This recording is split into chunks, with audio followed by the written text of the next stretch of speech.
Welcome back to physics forum. आज का video electrostatics पे बेस्ड है। इलेक्ट्रोस्टैटिक्स के पिछले वीडियो में हम लोगों ने electric field due to continuous charge distribution को देखा था, जिसमें हम लोगों ने यूनिफॉर्मली चार्ज डिस्क की वजह से at an axial point electric field को कैलकुलेट किया था।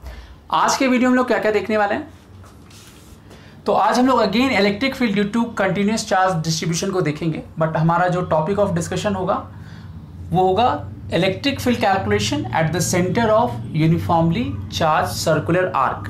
ठीक है, और इसमें कुछ स्पेशल केसेस हैं, उसको डिस्कस करेंगे। तो इस कॉन्सेप्ट को समझने के लिए इस वीडियो को एंड तक देखिएगा। But before I start, don't forget to like, share and subscribe to my channel. So with this let's get started.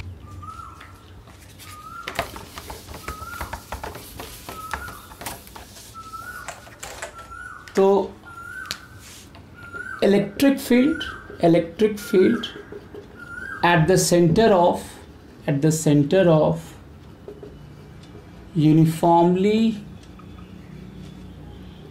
charged circular arc। तो सबसे पहले कि क्योंकि ये आर्क है, तो जैसे हमने रिंग में देखा था यूनिफॉर्मली चार्ज रिंग के केस में, वहाँ पे हम लोग लीनियर चार्ज डेंसिटी यूज़ करते थे। तो आर्क भी क्या उसी सर्कल का पार्ट है, राइट। तो यहाँ भी हम लोग लीनियर चार्ज डेंसिटी को यूज़ करेंगे। ठीक है, तो लेट्स से कि मेरा जो आर्क है कुछ इस तरीके का आर्क है ना, और ये सेंटर हो गया आर्क, क्योंकि किसी ना किसी सर्कल का पार्ट होगा, राइट। तो उस सर्कल का जो रेडियस है वो आर है ना, और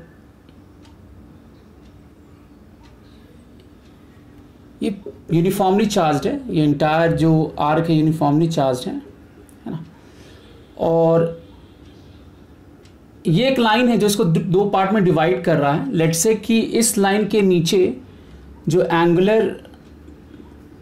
ये बना रहा है, ये सेक्शन यहाँ पे सेंटर पे जो एंगल बना रहा है वो θ1 है, और ये जो दूसरा सेक्शन जो इस लाइन के ऊपर है वो θ2 का एंगल बना रहा है सेंटर पे। ठीक है, इस लाइन के रिस्पेक्ट में, राइट। अब हमें इस पॉइंट O पे इलेक्ट्रिक फील्ड चाहिए। ठीक है, तो लेट्स से हम एक्सिस ऐसे लेते हैं, XY एक्सिस इस तरीके से लेते हैं, राइट। तो हम लोग कैसे अप्रोच करेंगे, तो सबसे पहले हम इसका लीनियर चार्ज डेंसिटी को डिफाइन करते हैं। तो लीनियर चार्ज डेंसिटी क्या होगा, अगर टोटल चार्ज Q है तो Q/L हो जाएगा, राइट। और L कितना होता है, R θ होता है। तो यहाँ पे जो टोटल एंगल सबटेंड हो रहा है सेंटर पे वो कितना है, θ1 + θ2। तो यहाँ पे क्या लिखेंगे, R × θ1 + θ2। नहीं, तो इस तरीके से हम लोग लैम्डा को डिफाइन कर सकते हैं। यहाँ पर जो थीटा है, ये जो θ1 θ2 ये सब रेडियन में है, ये ध्यान रखना है, इसको हम रेडियन में रखेंगे। ठीक है, जैसे अगर 60 डिग्री है, मान लीजिए ये 60 से सबटेंड कर रहा है, θ1 + θ2, तो उसको क्या लिखेंगे, π/3, राइट। तो हम जितना भी एंगल होगा उसको रेडियन में कन्वर्ट करेंगे और तब हम इसको लैम्डा को फिर कैलकुलेट करेंगे। ठीक है, अब अप्रोच कैसे करेंगे, कैसे इलेक्ट्रिक फील्ड को कैलकुलेट करेंगे। तो अब यहाँ पे हो क्या रहा है कि ये जो सर्कुलर आर्क है, this is made of infinite number of point charges. हर एक पॉइंट चार्ज अगर हम बोले सबसे डिस्टेंस तो सेम है, मतलब अगर इलेक्ट्रिक फील्ड का मैग्नीट्यूड देखा जाए सेंटर पे, तो अगर कोई भी छोटा सा हम यहाँ पे लेट से थीटा एंगल पे एक छोटा सा एलिमेंट लें, नहीं, जो यहाँ पर थीटा के एंगल पे एक छोटा सा एलिमेंट लेते हैं जो कि d θ एंगल सबटेंड कर रहा है यहाँ सेंटर पे, राइट। तो ये जो लेंथ होगी कितना होगा, dl होगा। अब इसकी वजह से जो इलेक्ट्रिक फील्ड होगा वो कौन सा इलेक्ट्रिक फील्ड होगा, उसको बोलेंगे डिफरेंशियल इलेक्ट्रिक फील्ड, d। ये थीटा तो ये भी थीटा होगा। तो अगर ठीक से देखा जाए तो ऐसा मान लीजिए कि इस dl पे जो चार्ज कंटेंट है वो dq है। तो ऐसा जितना भी डिफरेंशियल चार्ज होगा सबकी वजह से जो इलेक्ट्रिक फील्ड होगा, जो डिफरेंशियल इलेक्ट्रिक फील्ड होगा वो सेम होगा, बट सबका डायरेक्शन चेंज होता रहेगा, राइट। तो डायरेक्शन क्योंकि चेंज हो रहा है तो अगेन जो कॉम्पोनेंट होगा cos θ sin θ हर एक पॉइंट पे अगर देखा जाए तो वो डिफरेंट होगा, राइट। तो उसकी वजह से हम यहाँ पे क्या करेंगे, इंटीग्रेशन को यूज करेंगे। तो एक छोटे से एलिमेंट के लिए हम डिफरेंशियल इलेक्ट्रिक फील्ड निकाल लेते हैं, फिर उसको इंटीग्रेट कर लेंगे फॉर एंटायर आर्क। ठीक है, तो इधर वाला जो कॉम्पोनेंट होगा, तो x कॉम्पोनेंट जो होगा इधर वाला dx जो बोलेंगे वो कितना होगा, d cos θ। अगर y कॉम्पोनेंट बोलेंगे तो वो कितना हो जाएगा, dy जो होगा वो कितना हो जाएगा, d sin θ हो जाएगा। तो हमने एक्स और वाई कंपोनेंट डिफाइन कर लिया इसकी वजह से, राइट। अभी हम मान लेते हैं एक जनरल केस लेके चलते हैं, अगर मान लीजिए अनसिमेट्रिकल केस है तो dx dy दोनों ही एग्जिस्ट करेगा मेरा, राइट। तो अब हम लोग पहले कैलकुलेट करते हैं dx, ठीक है। तो dx जो होगा, dx मेरा कितना हो जाएगा, de cos थीटा, नहीं d को हम लोग क्या डिफाइन करेंगे, अब ये जो dq चार्ज है ये बहुत स्मॉल है तो this will behave as point charge, और पॉइंट चार्ज की वजह से हमें पता है kq बाय एक्स स्क्वायर होता था तो q dq से रिप्लेस हो जाएगा, और ये डिस्टेंस r है, r ये रेडियस ऑफ सर्कल है तो ये r स्क्वायर हो गया इंटू कॉस थीटा, नहीं तो r मेरा रेडियस ऑफ सर्कल है। अब यहाँ पर dq को कैसे डिफाइन करेंगे, तो dq जो होगा, अब लैम्डा को डिफरेंशियल फॉर्म में लिखे तो dq बाय dl होगा, राइट। तो dq कितना होगा, लैम्डा इंटू dl, सो लैम्डा इंटू dl कितना हो जाएगा, ये जो dl होगा rd थीटा हो जाएगा, क्योंकि थीटा जो क्या होता है, l बाय आर होता है, थीटा मेरा l बाय आर होता है, थीटा मेरा l बाय आर होता है, राइट। तो डिफरेंशियल के लिए क्या लिखेंगे, d थीटा कितना होगा, dl बाय आर, नहीं तो dl क्या लिखेंगे, rd थीटा, तो मेरा dq डिफाइन हो गया।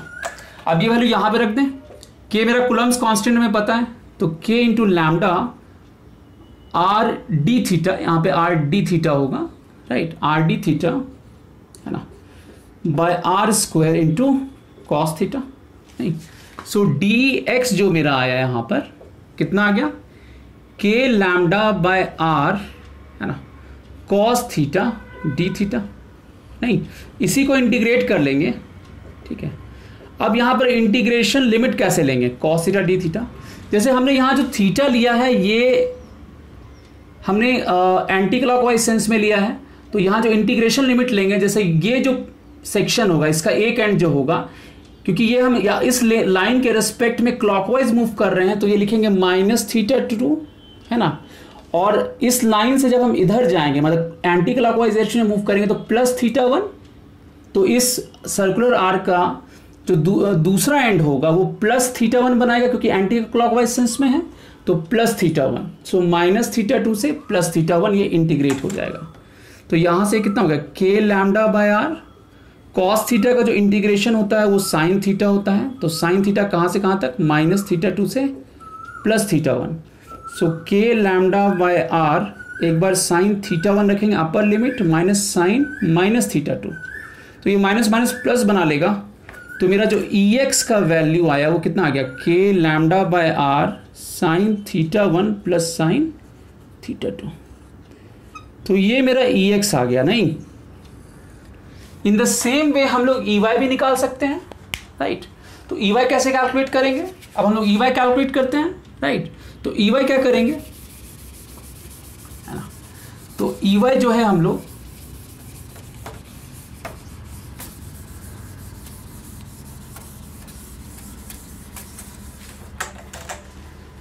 सो डी वाई जो होगा, डी वाई मेरा होगा डी साइन थीटा, राइट।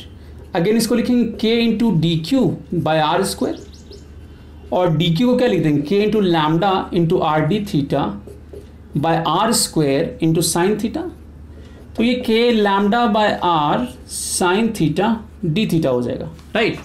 तो ई वाई जो लिखेंगे यहाँ पे क्या होगा, ई वाई जो होगा इसका इंटीग्रल हो जाएगा डी वाई का, नहीं तो ये होगा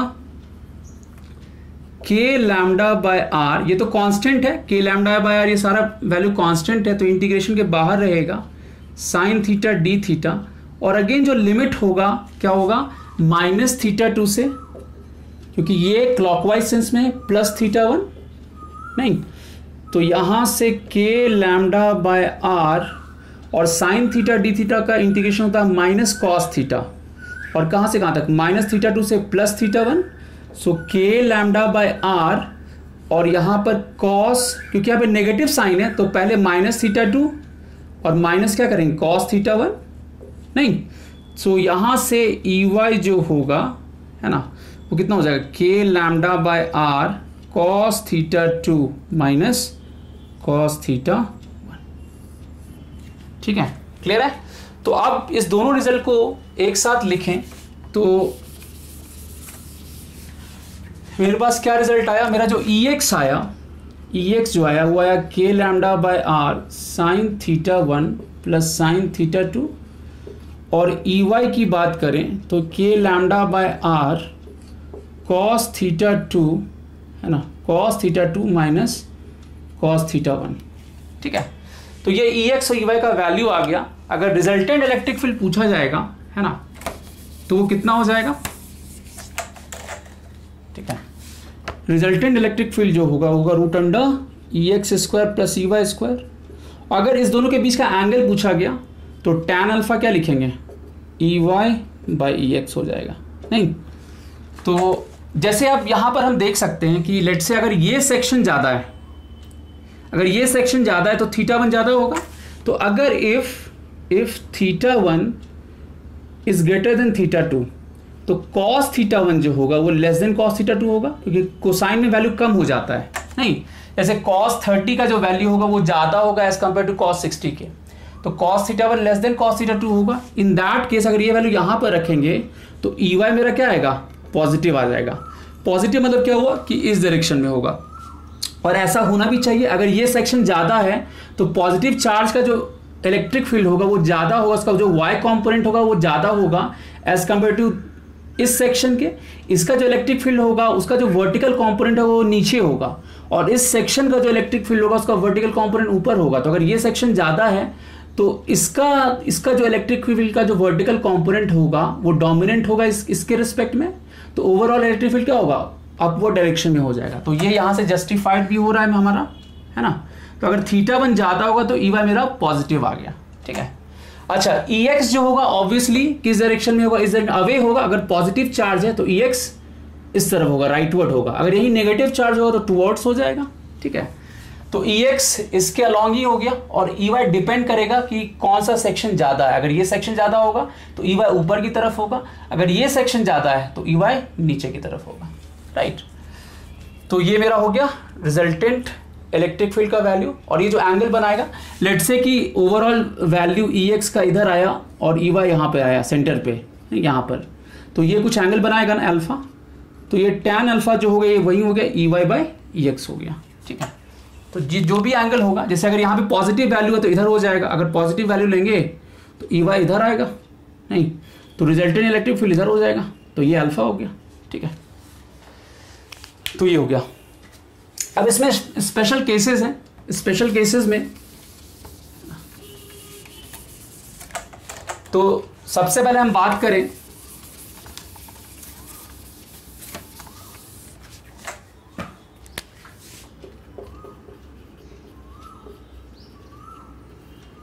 केस 1, अगर थीटा 1 और थीटा 2 दोनों ही 90 डिग्री हो जाए, नहीं तो EX कितना हो जाएगा? k lambda by r sine 90 plus sine 90, नहीं तो ये 1 और 1 तो 2 हो गया, तो 2k लैम्डा बाय आर हो जाएगा। और EY देखें तो k lambda by r cos 90 minus cos 90, क्योंकि दोनों सेम ही है तो ये 0 हो जाएगा। तो ऐसा क्यों हुआ? एक्चुअली ये ठीक से देखा जाए थीटा 1 थीटा 2 अगर 90 डिग्री है तो ये कौन सा केस हो गया? ये सेमी सर्कल का केस हो गया, राइट। तो इधर मेरा एक्स एक्सिस इधर हो गया, इधर वाई हो गया। तो ऑब्वियसली अगर ये पॉजिटिव चार्ज है तो अब यहाँ पर क्या होगा? सिमेट्री से हम कह सकते हैं कि इलेक्ट्रिक फील्ड क्या होगा? एक्स में ही एग्जिस्ट करेगा, और EY जो होगा क्या हो जाएगा? 0 हो जाएगा। नहीं तो मतलब यहाँ पे जो रिजल्टेंट इलेक्ट्रिक फील्ड होगा वो EX के ही इक्वल होगा, और किसके, और उसका वैल्यू क्या होगा? 2k लैम्डा बाय आर का हो जाएगा। लैम्डा का डिफाइन करेंगे तो यहाँ पे कितना हो जाएगा? Q बाय, अब यहाँ पे कितना होगा टोटल लेंथ? ये पाई आर हो जाएगा, इसका रेडियस r है तो ये पाई आर हो गया। ठीक है, तो अगर थीटा 1 थीटा 2 दोनों 90 डिग्री है, इसका मतलब क्या हुआ? ये सेमी सर्कल का केस हो गया। नहीं, ये सेमी सर्कुलर आर्क हो गया मेरा, सेमी सर्कुलर आर्क हो गया। तो उसके केस में जो electric field 2k lambda by r हो जाएगा, और EY एग्जिस्ट करेगा ही नहीं क्योंकि सिमेट्री है। ठीक है, तो पहला केस हो गया। दूसरा case,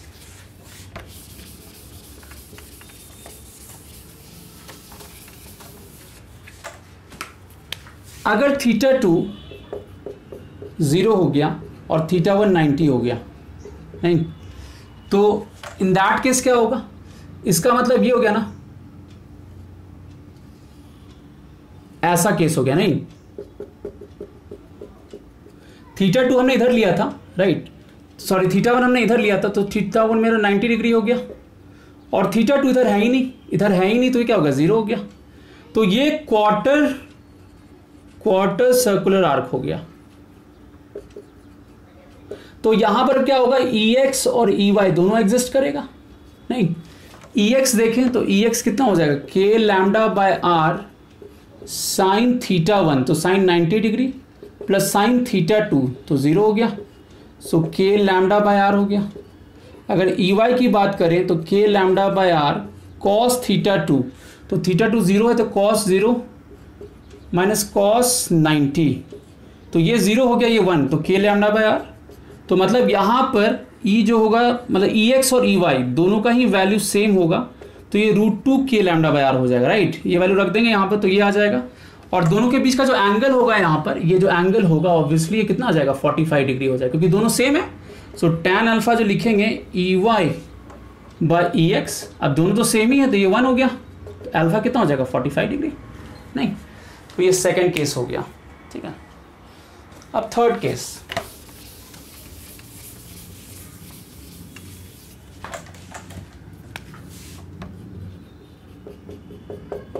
if theta 1 is equal to theta not हो गया, थीटा नॉट, ठीक है, मतलब कुछ ऐसा केस हो गया।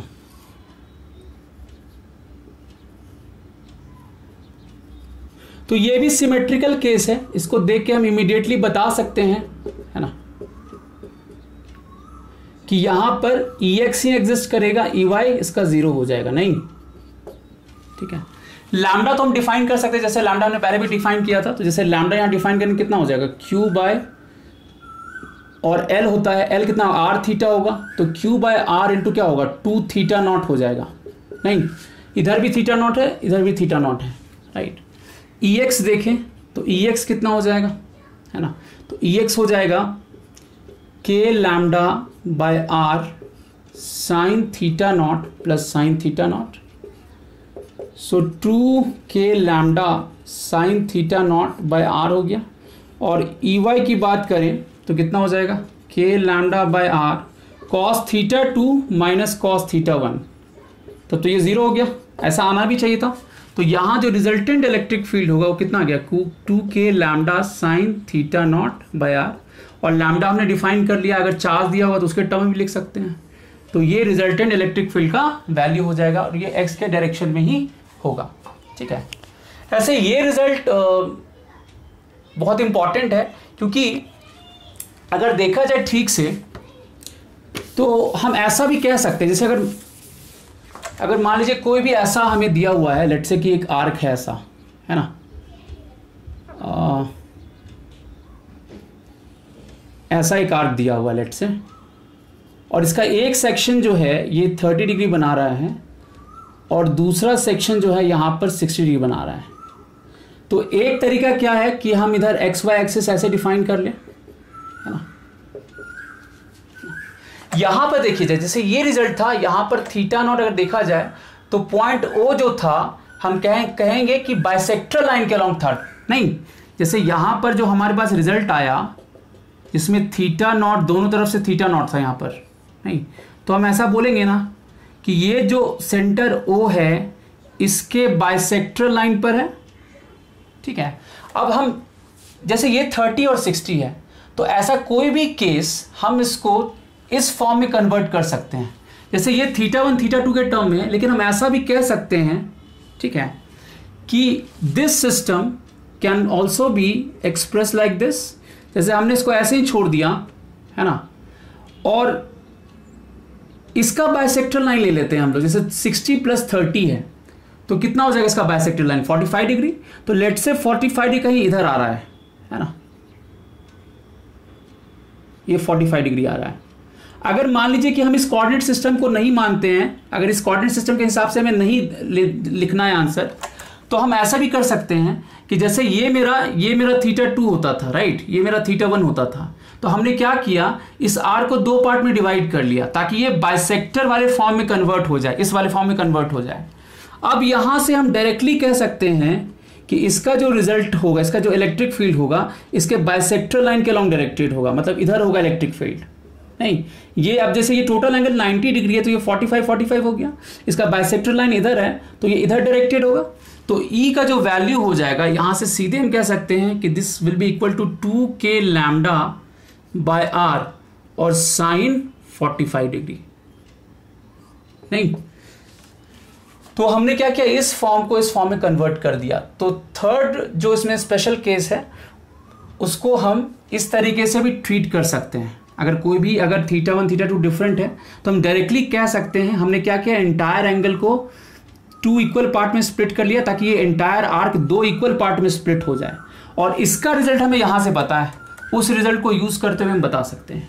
ऑल्टरनेटिवली EX EY जो तरीका बताया था मैंने उसको भी यूज करके बना सकते हैं। तो दोनों ही तरीका है थर्ड पार्ट जो स्पेशल केस जो थर्ड है उसको डील करने का। ठीक है,